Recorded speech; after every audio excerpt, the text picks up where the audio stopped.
Hey everyone, so in recent months, one question always crops up. Which industries are most affected by ICE enforcement, whether it be construction, agriculture, or hospitality? We're going to break it down for you. Imagine a city built with invisible hands. Half the crew doesn't clock in tomorrow. The roof doesn't get finished, the harvest goes unpicked, restaurants close early. Tonight, we're going to follow the ripple effect, the hidden costs when immigration enforcement walks onto a worksite. Arrests, raids, and paperwork. These are more than just headlines, they rewire the whole industries. Agriculture, construction, hospitality, these are the three main sectors experts say are the most exposed. Construction depends on skilled labourers. Many of them are immigrants. When enforcement spikes, projects slow or stop. GOA analysis shows that ICE arrests increased in overall 133,000 in 2019 to 154,000 in 2022, a trend that reverberates across the employee workforces. Construction is a chain reaction industry. If one crew doesn't show up, the electrician waits. If the electrician waits, inspections stall. If inspections stall, banks delay financing. And when banks delay financing, entire development freezes.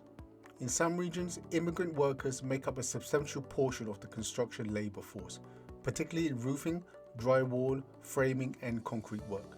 When enforcement actions intensify, contractors face immediate labor shortages.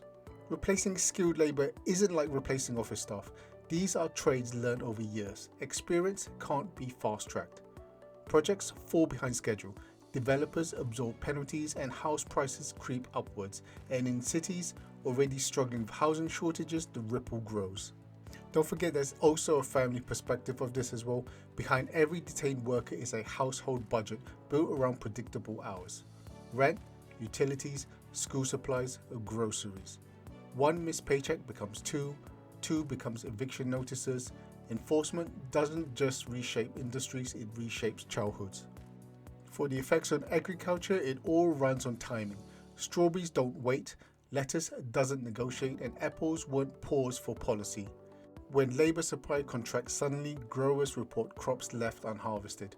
Not because there's no demand, but there's no one enough to pick it. Researchers examining enforcement spikes show measurable reduction in the available farm labour, translating into output losses and increased production costs. And when domestic production dips, imports often fill the gap. Consumers may not notice at first, but supply chains certainly do. So what are the business effects on hospitality? Hospitality already operates on razor-thin margins. Restaurants often survive week to week. Even when there's 20% of kitchen staff that disappear, menus will shrink, hours will shorten, and reservations cancelled. Owners face impossible choices: raise prices, reduce quality, or close temporarily. In small towns, often one closure affects others: suppliers, laundries, and nearby shops. The ecosystem tightens. So how does enforcement mechanism work?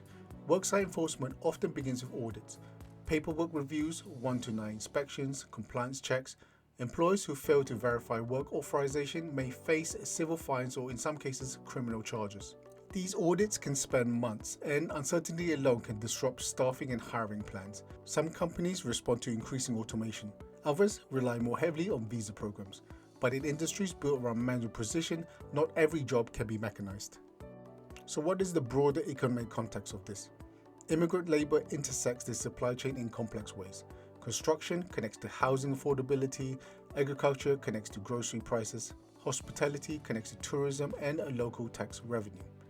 When enforcement shifts labor availability, secondary markets feel the strain.